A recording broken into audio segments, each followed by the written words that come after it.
and I want to welcome everybody to our session on IRB Basics. I am Dr. Blevins Knabe. Currently, I'm the chair of the IRB. And today what we're going to cover are things about how to find things on the IRB website, our forms and information. We'll also be covering in detail what we look for on a protocol form. So let me introduce our speakers today. One is Miss Angela Willis. She is our IRB administrator. Angela, do you want to wave? Great. And the other, in addition to me, is Ida Umphers, and she is our IRB peer educator. So Ida, you want to wave? Just in case they can't find you in the mass of pictures. All right, great. So again, let me remind people that we do plan to record today, and we hope to post it on the IRB webpage.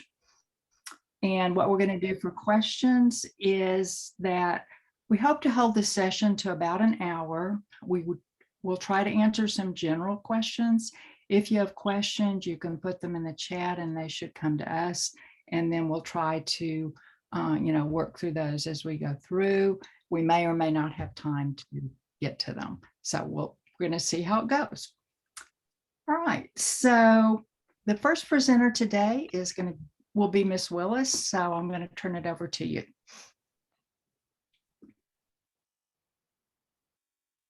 Oops. Angela, you're muted. Okay. There you go. So you can hear me. Okay. I'm going to start off by by taking you through our website, which includes some valuable information that we think that should be helpful when you're trying to submit your protocol. So I'm going to take you to our website.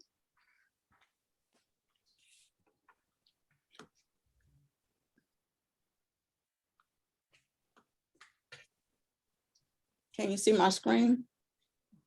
Okay, good. Okay, our website is ulr.edu//IRB. So when you think you're going to have a project that you want to submit to the IRB, the first thing you must have in place is your Human Research City certificate, or better still, report.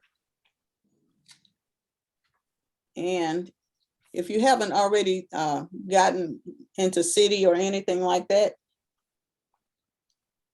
you can go to our required training city, click on that button, and you can go straight to cityprogram.org. That'll take you straight to the city program where you can, if you haven't already registered, you can register. And if you've already registered, you can just sign in and complete the modules that you hadn't already completed. Down here, okay, if you haven't already gone and set up your city program, you can click here to see what the process is in order to do that. So these are instructions on how to go about completing your city training, which includes registering. You're going to affiliate with the University of Arkansas at Little Rock and continue. And these are the following steps that you'll take in order to get to your human research modules. Now, don't forget, you'll have to complete your group 1 modules. So don't select group 2 because group 2 has 28 modules. So group 1 has only 8. You're only required to do 8 modules. In order to get your city certification, you'll have to pass each module with 100%. So the document that we require is your city report.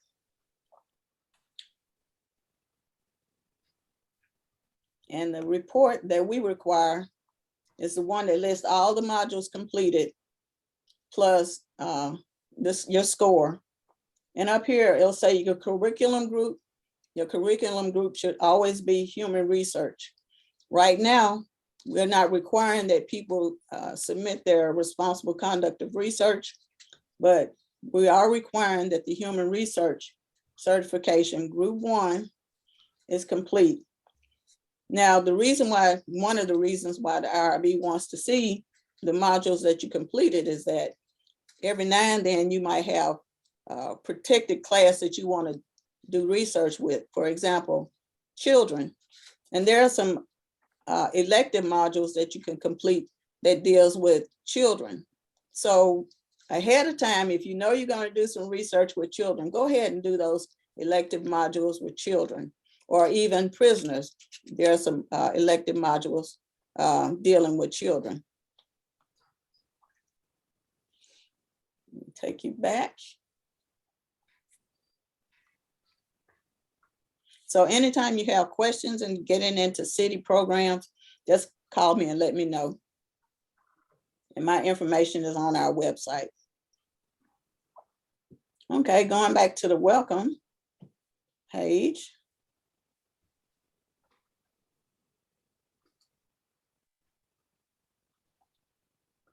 I'm going to go through the process in submitting a protocol. First, you got an idea in mind. So it's the best thing to do is to start early.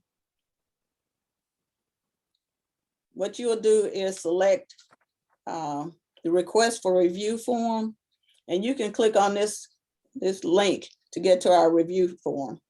The most current review form is dated revision 2/17/22. So you're going to click here in order to get to that form. So this is our review process.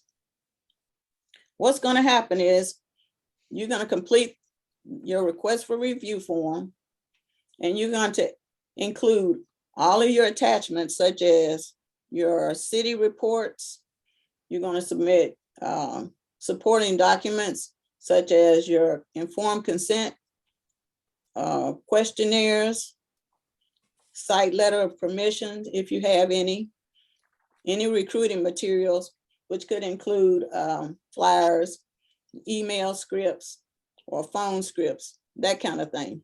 So anything that you think is important that needs to be included in your protocol, that's going to all be submitted to me in one PDF document. Now, every now and then people will send me like 10 or 11 attachments. Well, there's only one person in this office, and that's me. So, but at any rate, it's always easier and quicker for you to just go ahead and send me one PDF document so that I can submit your protocol in a timely manner. So next thing, we have 2 reviewers for each protocol. And I'm going to submit your protocol to 2 reviewers who are selected for a particular time during the year. I ask that you not send your protocols to the IRB chair, because that would only delay getting your protocol in the system for review and decision.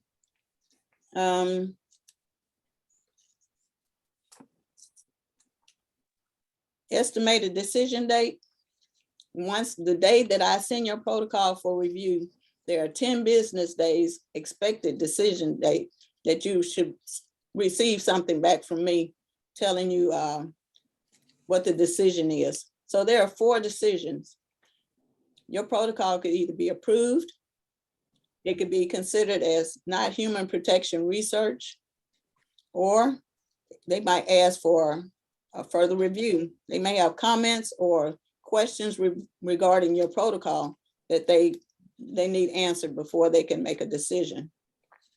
Now, when you're answering the questions on your protocol form, try to be as concise and give them enough detail to what they can understand about what you're trying to do.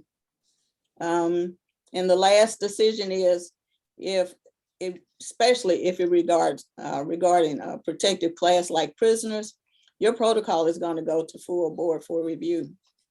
Every now and then another protocol, depending on the subject or the sensitivity of your what you're trying to do, it may also go to full board for review. Some common mistakes that people tend to make when submitting their protocol is they may forget to put a title on the protocol. So that's a must. I don't want to have to send it back to you and say, okay, you forgot to put your title. Or another one is you forgot to answer some of the yes, no questions that are pretty important to answer before I can submit it to the IRB reviewers. Another one is that you probably forgot to sign the protocol or your request form. If you're a student, your protocol needs to be signed also by your advisor. So if you have an advisor, please don't forget to include your advisor as well as your city, human research city report. Also, going back to your expected decision dates, if you don't forget that, you know, if you don't include enough information and your protocol has to come back to you for review, further review, when you submit it back to us, it's another expected decision date of 10 business days. So each time the reviewers have to send your protocol back to you for further revisions, that adds another expected 10 business days to your request. So it's real important that if you have questions about the questions that they're asking you, to make sure that you get that back to us as soon as possible so that we can keep your protocol moving and you can get started on your protocol or your project as soon as possible.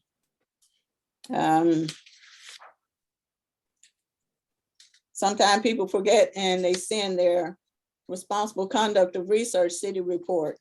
And then I'll have to call you and say, okay, I need your human research city report. So be sure to send that back to us as well.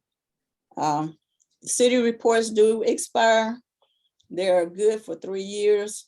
And then you have an opportunity to update that with a refresher course. So that would be your group 1 refresher course. If you're doing questionnaires or survey by way of, this is ancient Survey Monkey or something like that, go ahead and do a screenshot of your survey. The IRB reviewers want to see exactly what you're sending to your participants. I've already mentioned about multiple attachments. Only send one PDF complete with all your reports and your other attachments to me, to IRB at ualr.edu. And I'll say that one more time, IRB at ualr.edu. Also, it's important that you submit the most current revised request for review form so that there's usually some updated information that the IRB reviewers want to see in your protocol. Also, they also give you some helpful tips on what they expect to see for each question that's asked on your request for review form. Also, another mistake that's usually made is when you submit your revision for further review, go ahead and make sure that all the changes that you made to your protocol is highlighted. So if you're taking something out, don't scratch through it, just delete it, because your final protocol is going to be what is accepted. So all the revisions are going to be what's accepted by the reviewers as approved. And also don't forget to sign your revisions. And I think that's about it. Besides, there's some other helpful information on the website. The IRB FAQs is real helpful if you have some questions. And if you have some really deep questions, don't hesitate to send your questions to IRB at ualr.edu. There are also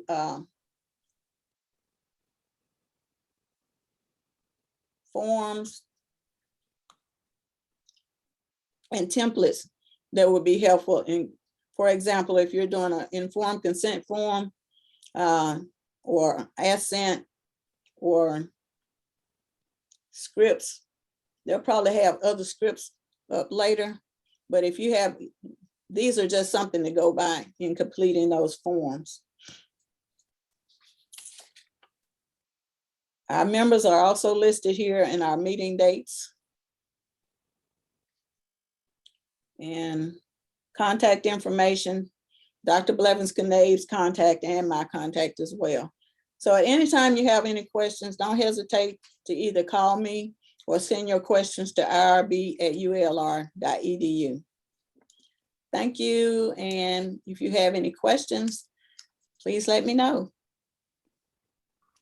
Okay, thank you, Angela. I don't see any questions in the chat, so we're just going to keep pressing on. The next thing we're going to talk about is a protocol review form. So first of all, I am going to, Ida, can you give me a second? I'm going to change this to just the whole form. I'm not promising that anybody can read it, but I want you to just see what it looks like. So this is like the first page of it. So, and at the bottom is the date, the most current date of revision. So just make sure you have the most current one. Okay, this we think is fairly self-explanatory, but just make sure you fill out all the relevant pieces. Okay, so now we're going to go to the first question. Hang on just 1 second, and I will be right back with you. All right. Okay, so this we think you can read.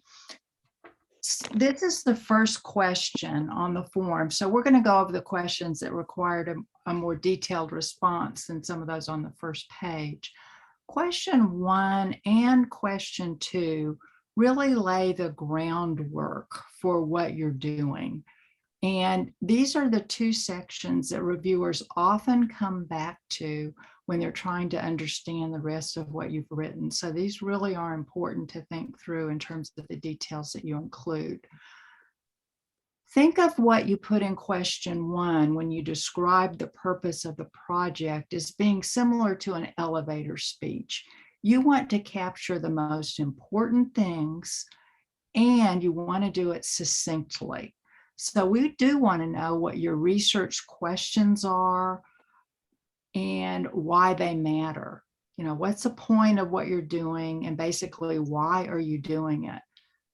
However, we don't need a complete literature review. We don't need a dissertation proposal, chapters, and we don't need a grant proposal. If we need anything like that, we will ask you. So really try to put this in a succinct format that we can all understand. And remember that your readers are educated readers. They may not be readers who know all the technical jargon in your field. So if you're using technical jargon, you need to tell us in more ordinary language what it is that you mean. And if you use abbreviations, please define those abbreviations because it's easy to get lost in abbreviations if you're not familiar with them. So give us an anchor for both the jargon and for any abbreviations that you use. Okay. As we move to the second question, describe the methods and procedures. Here, what you're going to be telling us is what is it that you expect the participants to do? What is their experience going to be? So if you're asking them to exercise with electrodes attached, if you're asking them to take a survey, if you're asking them to answer interview questions, if you're showing them things, images, and then getting responses, we need to know that. And this is where you tell us that information. We also need to know how you plan to record that information. So are you videoing? Are you audioing? Or excuse me, doing an audio recording? Are they answering an electronic survey? Is it a paper survey? Does the researcher take notes? Whatever it is that you're using to collect information, please include that here. Also remember that participation in your study is voluntary. So not only does that mean that people have the right to decide whether to participate or not at the beginning, it means they have the right all the way through the study. So they can skip questions and they can withdraw at any time. We will want this information not only in the consent form, but we'll also want some information in the answer to question 2 about what happens to the data if a participant withdraws. Now, I'll be the first to tell you that missing data is the bane of every researcher's experience. It's not easy to deal with, but we have to let participants withdraw. So what are you going to do? Are you going to throw out their data? Are you going to use it? Whatever your decision is, you need to tell the participants up front. So we do expect that not only here in the answer to this question, but we also expect to see it in the consent form. If you're collecting sensitive data, or if there's safety issues, or if there's deception, then we also expect some details here about how any negative effects from those circumstances will be mitigated. So, how are you kind of accommodating for that or taking that into account in the procedures that you follow. Remember that if you're collecting or analyzing information about people, even if you didn't directly ask them for it, this can still be considered human participants research. In addition, we expect you to give a realistic time estimate for how long this is going to take the participant. This also has to be in the consent form, but give that information to us here as well. It'll make a lot of sense to the reviewers if it's in the context of what you're asking the participant to do. We want to know how many participants you need. So just tell us what your goal is in terms of the number. And then one of the things we ask is, will you send follow-ups or reminders? You can say yes or no. If you say no, you can't send reminders. So if you say no here and later you find, and this is a common experience, not as many people signed up as you thought they would, and you want to send a reminder, well, you can't. What you have to do then is submit a modification to us because you told us you weren't sending reminders. So think carefully about whether you might want to send reminders when you first design all of this. We need to see copies of everything that the participant sees. So if you, again, going up to the part, if you show them things like images, anything they see, we want to see a copy of it. All the reminders we need to see a copy of. So those will all be attached at the end of the protocol. And we'll expect to see them at that point. Okay. Question 3, as we're moving to that one. This is a question about the recruiting procedures. And again, just as a reminder, we'll need to see copies of everything at the end. And that means basically, if you have a script for how you'll recruit, a flyer, whatever, an email, we need to see all of that at the end because we're looking basically for what you're saying and that you've covered some information about the study in an appropriate fashion. So one of the questions for recruiting is who? Who are you going to ask to participate in the study? This is probably something or should be something you've already addressed for us to a certain extent in that first question where you've told us about the purpose of the study and the research questions. So we do want to know what their characteristics are. So, sometimes people have just a very broad swath that they're asking to participate. It might be anybody over 18 and there's nothing else to it. But in a lot of cases, people want participants with certain characteristics.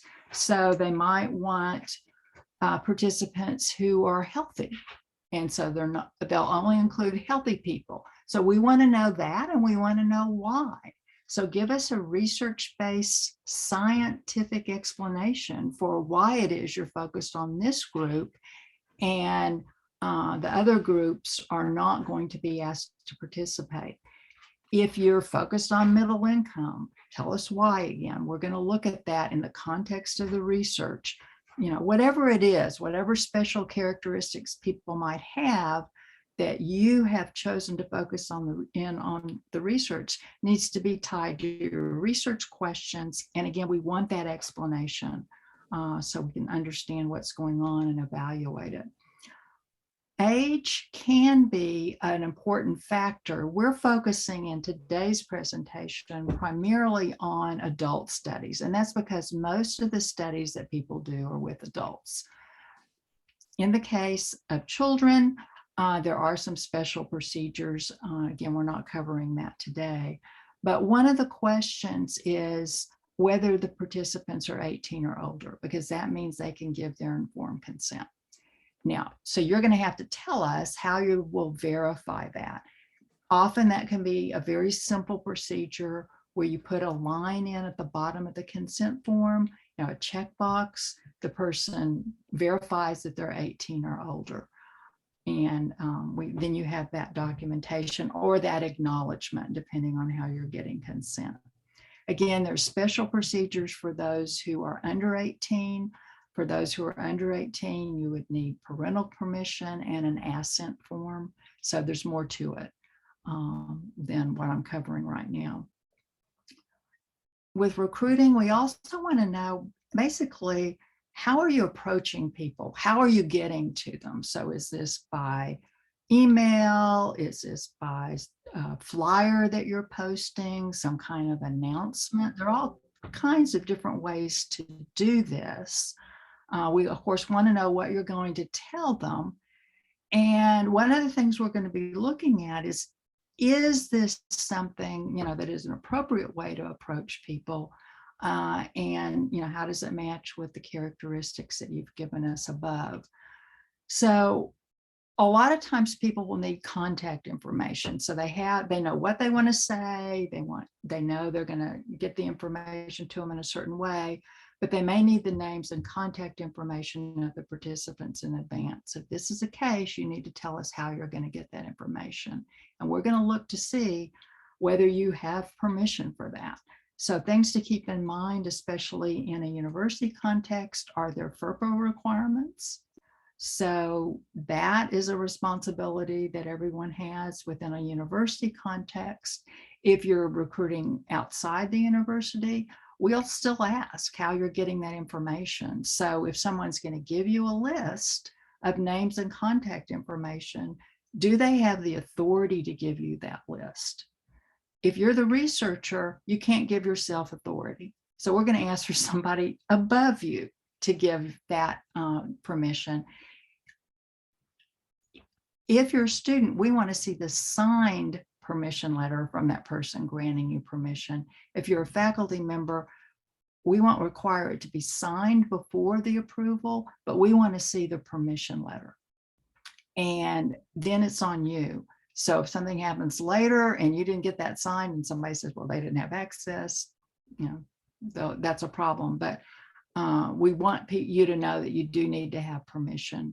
Now, sometimes information's out there on a public website, whatever. Tell us that. We just need to know the details so we can understand what's going on. And again, we just need to see copies of everything that you're doing. Okay. Let's go to question 4, which is compensation. And not everybody has compensation in their studies. So some of you can just, NA through this because you're not doing this. But we have a fair number of studies that do use compensation.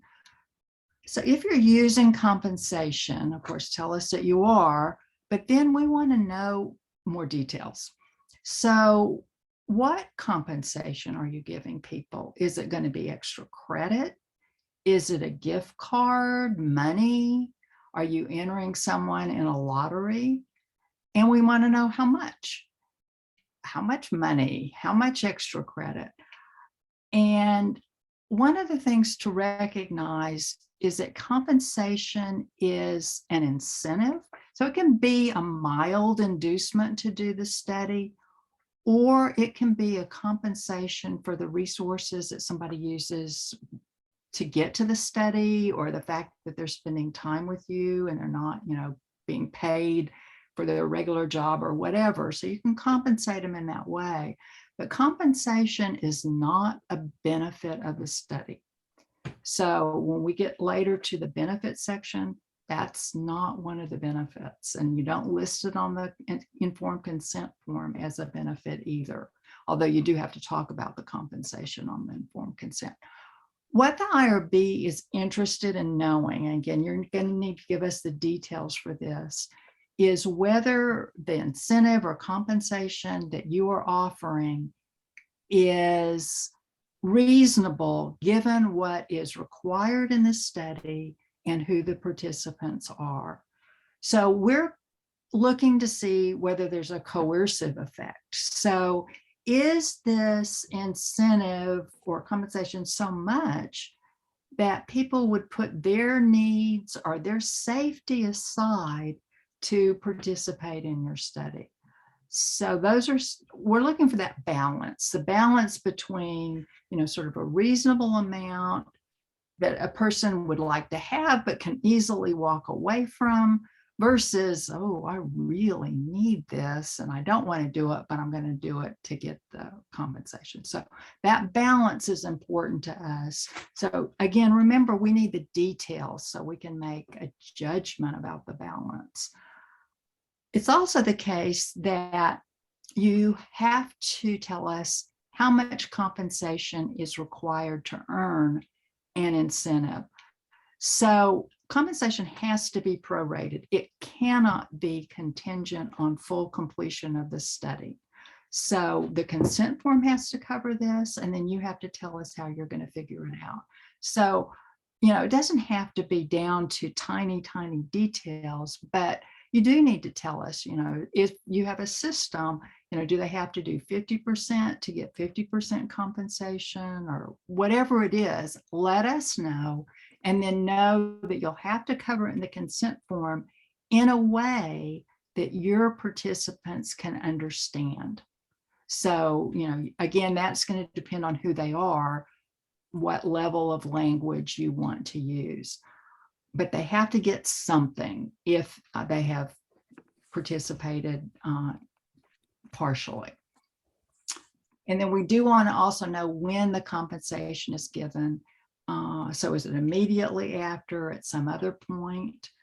Again, you're likely to want to tell your participants that just so they know. And then another issue that comes up is, what information do you have to get from the participant to pay that person?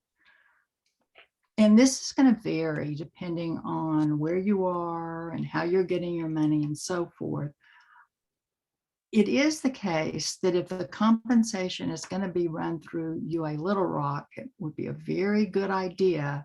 And what I'm going to tell you specific to UA Little Rock really applies in many cases, but I'm going to use us as an example. Make sure you know what the requirements are of Workday for paying participants. What information are you going to have to provide to whoever's in charge about the participants in order for them to be paid? Because you might have to give information about participants that they don't want to provide. So I've done research here, believe it or not, even before Workday. And in those days, I had to provide participants' social security numbers. Well, reasonably, some people didn't want to provide that. And I wouldn't provide it either if I was them. They still participated in the study, but the fact that they knew I would have to provide that for them to be paid, was communicated to them. And that's what we're going to ask for you to do in the consent form. So check out whatever the current requirements are of your way to pay them in terms of the information you need. You also, again, I'm going to use Workday as an example, need to know how long that participant's information is going to be held within the payment system. Now, the people who can see that information won't have access to your participants' responses, but it is a record that they participated in the study. So you'll also need to say something about that, just something about how long this information is there before it's, flushed from the system. So those are some of the things we look at in terms of compensation. Okay. So I think that's all of the information on this first section. I don't see any questions in the chat. So I'm going to turn this over to Ida to talk about some of the other sections of the protocol form. All right. As we get into these last sections, there are going to be some examples that we talk about. Please understand that these examples are in no way exhaustive. Every protocol is distinct and individual. So just because you don't hear your example in this list does not mean you can't do it. So bear that in mind. The fifth section on the protocol form involves conflict of interest. The first thing that needs to be said here is just because there is some conflict of interest in your study does not mean that you can't do the research. What we're going to be looking at on the IRB is what are the protections that have been put in place so that possible participants don't feel coerced to participate in the study. Those conflicts can be financial relationships between the PI and participants, between the PI and an organization or an institution that is requesting, sponsoring the research, involved in the research in some way.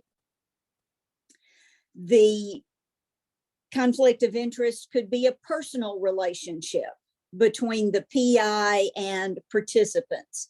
If you're interested in recruiting friends and family, we're going to pay particular attention to those sorts of conflicts. It could be a job relationship, employer-employee. In a similar sense, it could be a supervisory relationship, teacher-student, mentor-mentee, principal and teacher is an example we see fairly often in education research. So you're going to need to tell us in the protocol what those conflicts are, where they could be, and what protections for the participants you are putting in place so that they do not feel coerced to join the study.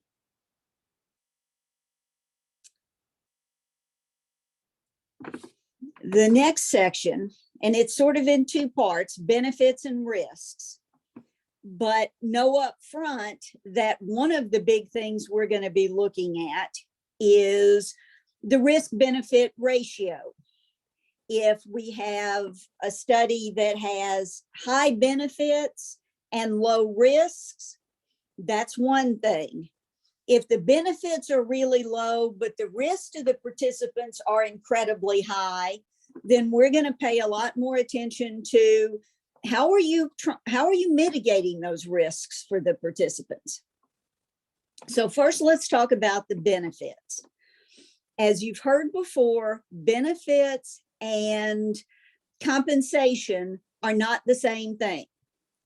Compensation is something that you provide to participants in acknowledgement that they have expended some effort to be part of your study. They've given you their time, they've used money to drive to the study, to pay for parking, whatever. Benefits, on the other hand, are things that come to the participant as a direct result of participating in your research. That could be learning something about themselves, It could be health benefits from a new drug or a new exercise program that they're involved in, but it's coming to them from the research. Occasionally we get a protocol that says in this section, there are no benefits. That protocol is going to come back to you with, in essence, the question about, why are we doing this research if there are no benefits? Those benefits don't have to come directly to the participants in the research. They might be much broader than that. They might involve improving an educational practice. They might have some benefit to society at large. They may be increasing the theoretical knowledge base in a discipline.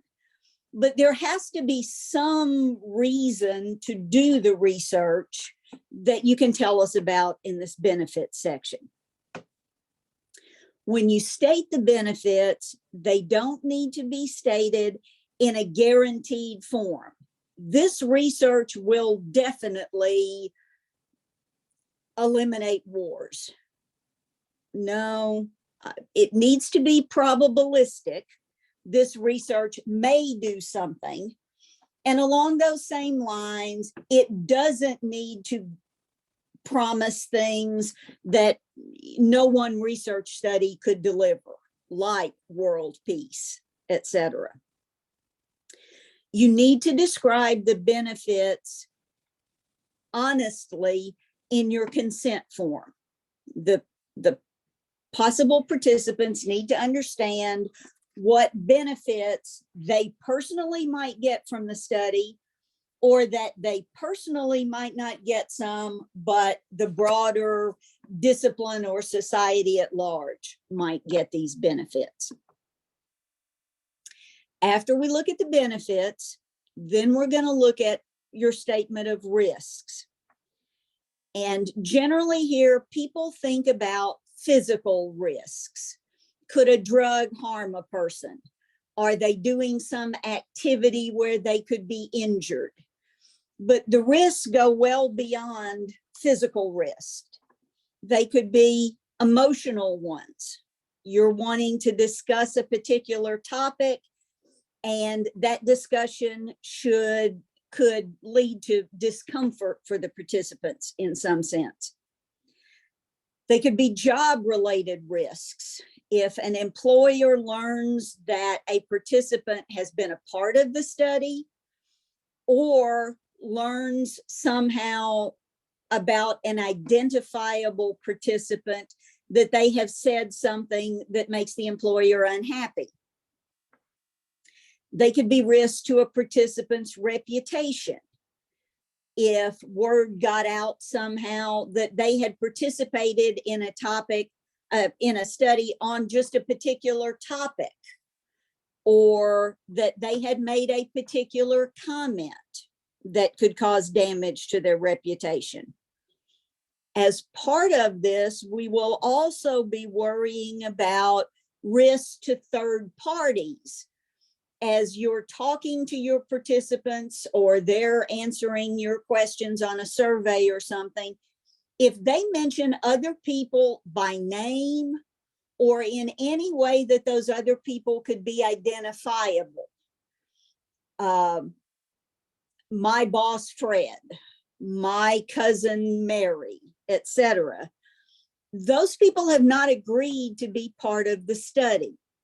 So you need to tell us how you are going to protect them from being identified and recognized attached to comments that your actual participants have made.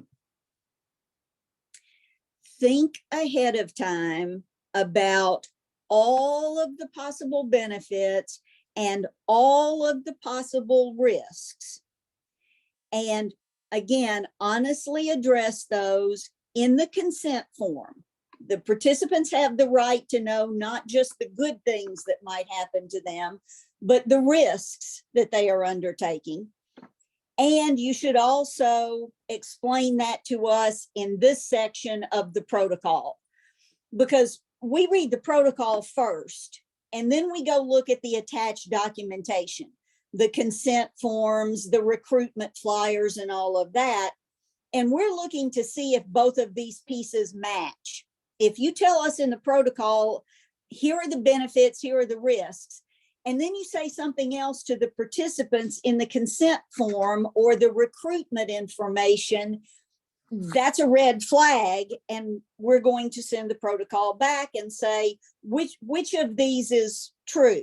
These things need to align with each other. And again, we will be very carefully looking at the risk-benefit ratio. We've talked as part of this discussion about the informed consent. Here's the question about informed consent that appears in the protocol. And the first thing that needs to be said here is, in this section, we are not looking for the actual consent form. That comes at the end of your PDF as an attachment. We're going to read this first, and then we're going to go look at the actual consent form you created. Here, we're interested in the process you're going to use to get participants this consent form and get it back to you signed if you're doing a signed consent form.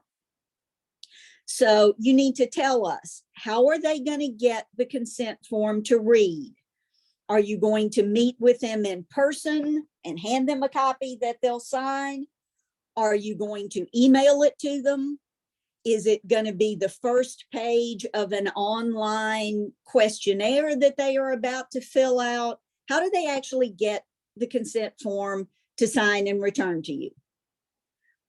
Also explain how they're going to get a copy of the consent form to keep for themselves.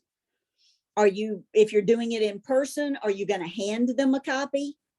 Do you need to tell them that they can print a copy or take a screenshot if things are being done online? If you're using electronic signatures, that needs to be explained here. And we're going to be interested in what you tell us about the process of obtaining those electronic signatures, so that you have ensured that the person who is providing that electronic signature is actually the participant. There's a section in here where you can request a waiver of signed consent. That does not mean a waiver of consent. When you ask for a waiver of signed consent, that means you are not actually having participants physically sign the form. Say you have an electronic questionnaire and they're going to read it and they're going to click a button at the bottom that says, I consent to being a part of this study. Click, and it sends them to your questionnaire. Or there's another button down there that says, no, I do not want to participate in this study. They click and it sends them to a page that says, thank you for considering our study, etc. But you'll need to tell us what that process will be, that you will still get consent, it simply won't be signed. And you'll need to explain why you don't want them signing a consent form. And there are all kinds of reasons that you might not want to do that. One of the biggies that we see is the signature may be the only thing that connects a participant by name to a study on a sensitive topic. And so in an attempt to protect participant confidentiality and guard against those risks to reputation, to employment, et cetera, that we've talked about earlier, you may want to waive signed consent. Tell us how that's going to happen, how you're going to get consent if it's not signed, and why you need not to have signatures.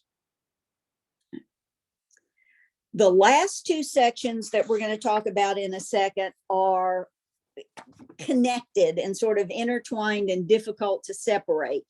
So before we get into those, is there anything in the chat that we need to deal with in terms of questions? No, not at this time. Okay, thank you. All right, so question 8 and section 8 of the protocol deals with confidentiality. And let me just go ahead and show you. Question 9 deals with data security.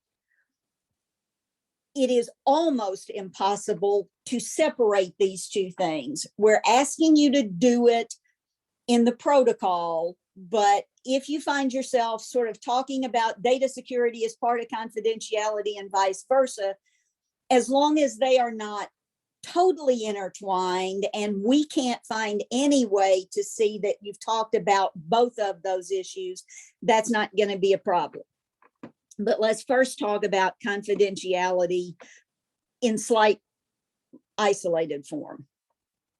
First off, it is virtually impossible these days to promise participants or possible participants anonymity. If you're doing anything involving technology, someone who knows how technology works can identify people in all sorts of ways. And I don't even presume to be a technology expert about all of the ways you can hack in and track down people's IP addresses and so on and so forth.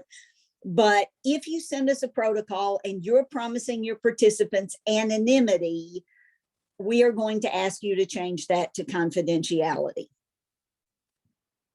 Another big thing in this section is anybody who is involved in the research process, who is collecting data, who is obtaining consent, who sees raw identifiable data, either to enter it into a computer or a spreadsheet or something, or who is going to analyze it, they are going to need to have completed the City Group 1 training, and we will need to see a current certificate of city training for those people.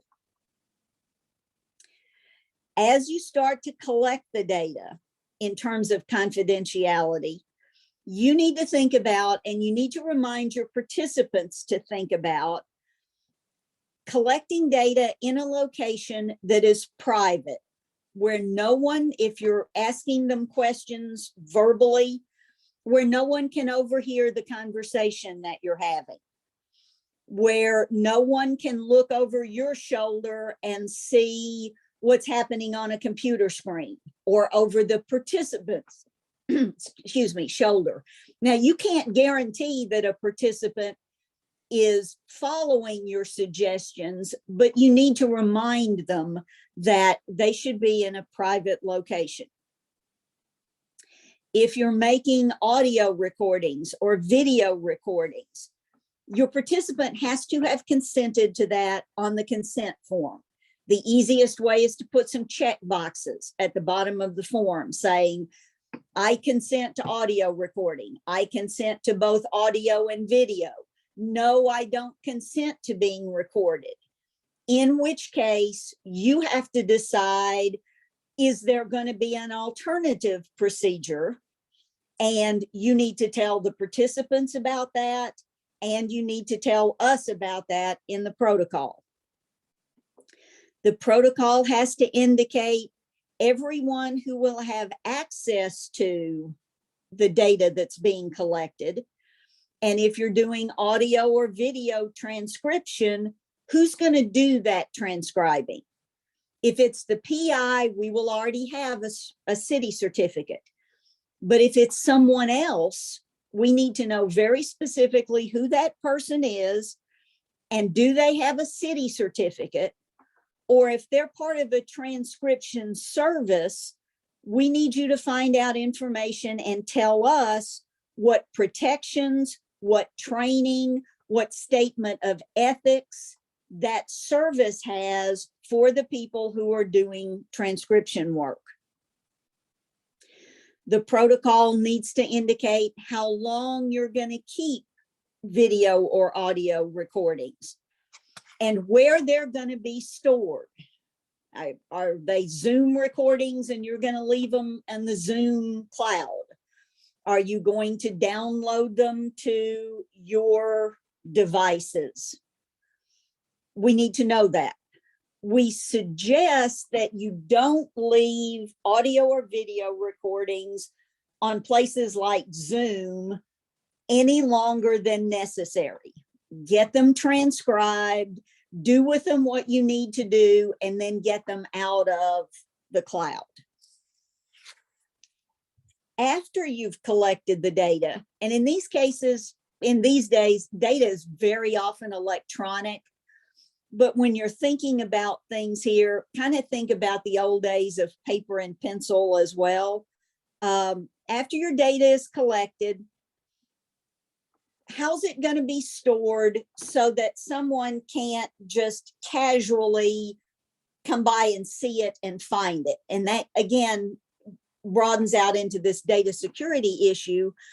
But after you've collected your data, it needs to be encrypted locally on your devices. You can't just say, well, I uploaded it to Google Drive or Amazon's cloud service or whatever, and they have encryption. They also have data breaches. So you need to encrypt your data locally before you upload it to a cloud, or when you download it from someplace, like you've done SurveyMonkey, which has a new name now, Momentive or something like that. When you download it, encrypt it on your device as well. If you are a student, your faculty advisor needs the encryption key. Okay. There's additional information about encryption on the IRB website. If you look in our FAQ document, if you assign pseudonyms or code numbers to your participants, you need to tell us that in this section. And just like you would do with paper pencil, don't store the pseudonyms and the code names on the same form or the same spreadsheet or the same piece of paper where you have the names. So that anybody who picked up that one document could say, oh, I know now what code number's been assigned to Fred or Mary or whatever. When you start analyzing the data, here's where confidentiality these days, in particular with all of the electronic databases and things, gets complicated. The data you collected initially from your participants may very well not be identifiable. But then you decide that you're also going to go and collect more data about not maybe that specific participant, but about the school district in which they work or the neighborhood in which you've collected data or something, and you're going to merge a bunch of data sets. Well, we're going to ask you here very specifically what data sets you're going to merge, what variables you will be collecting and merging data on, and how you are going to ensure that when you merge that, you don't get small cell sizes that immediately identify participants to anybody who knows anything about that research area, so that they look and discover that you are talking about a female third grade teacher in a particular school district who is under 40. It might very well be possible to identify that person right off the bat. And that leads to, again, risks to reputation and employment and things like that. And Dr. Blevins Knabe has already discussed the issue of, if you're providing compensation to your participants, you need to explain what data, you need to explain to them and to us what data people will need from them to provide that compensation, how it will be stored, how it will be protected, and how long it will be in existence. And as part of this, I'm going to go ahead and talk about data security. There are a few things that haven't already come up in the confidentiality section. Again, collecting the data, think about encryption, both locally and in the cloud where it's being stored. You will need to tell us in this section very specifically where you are storing the data, where it's being stored on campus or on devices at your house, in your faculty advisor's office. And if it's physical media, like an audio tape or a videotape, how is that being secured wherever you're storing it? Who has access to the room? Who has access to the file cabinet? How are you going to ensure that anybody who's not part of your research team can't see that material, can't get access to it? Then also part of the data security issue, how are you going to present this data? If you are presenting at a conference, are you writing it in an article for publication? Are you going to put it online somewhere? If the reporting is going to make use of direct quotes from the participants, either printed or audio clips or video clips, remember that those are identifiable. I mean, everybody recognizes that if you show video of participants without, blurring faces or something, that's immediately recognizable. But an audio clip, people could recognize someone's voice, or a direct quote could be easily identifiable. And another thing to think about here is if you're going to use quotes or clips of some sort, you again need to think about third parties. If you're using a clip where a participant talks about another person, that's not a good thing because that other person did not agree to be part of the study. You need to find a way to keep those sorts of references out of what goes into a public presentation. All of this information about how you're going to protect the confidentiality of your participants, how you're going to secure their data, also needs to be in the consent form. You don't need to go into gruesome detail about encryption software and things like that in the consent form, but the information that you are going to do that does need to be there. You need to tell participants, everyone who will have access to their identifiable data. If you're a student, that guaranteed includes you and your faculty advisor. And even if you're not a student, everyone else who might be able to access identifiable data. And again, explain to them how you are going to protect that data. I'm going to stop here before we go and look at a screen that sort of shows all of the attachments that we'll need to see after you have completed this protocol. But are there any questions that we need to deal with at this point? No. I'm not seeing any, but people can add some as we go to the next screen if they have any. Okay. Dr. Blevins Knabe is going to talk about this attachment list. So I'll turn it back over to her. Okay, and actually what I'm going to do is because we've gone a little bit over an hour and I know several people, only had an hour. I'm just going to say, make sure you look at all these attachments, make sure they're included. But I also wanted to just remind you, please be consistent across your protocol. It makes a huge difference when we're reviewing it. Also, whatever you put in the protocol, you have to follow. So any changes mean that you have to submit a modification. And finally, if it's a student protocol, your advisor's signature is critical. We're going to return it if it's not there. But in addition, give your advisor time to read the protocol and help you with it if necessary. We hold the advisor responsible.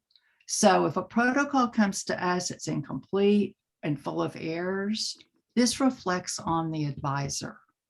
Or if there's a problem, again, we hold the advisor responsible for this. So please make sure to work with your advisor to get the protocol in good shape, or as good a shape as possible when you submit it to us. Okay. I'm still looking to see if there are any questions. Let me just say we really appreciate everyone hanging in there with us and listening to all of this. And well, the sun's not out here anymore, but it was really nice today. So maybe it'll get nice again. It is cold though. All right. Well, I don't see any questions, and I want to thank everybody again for coming out, and hopefully we'll be seeing lots of great protocols. That is the fun part of the job, to see what everybody is doing. Okay.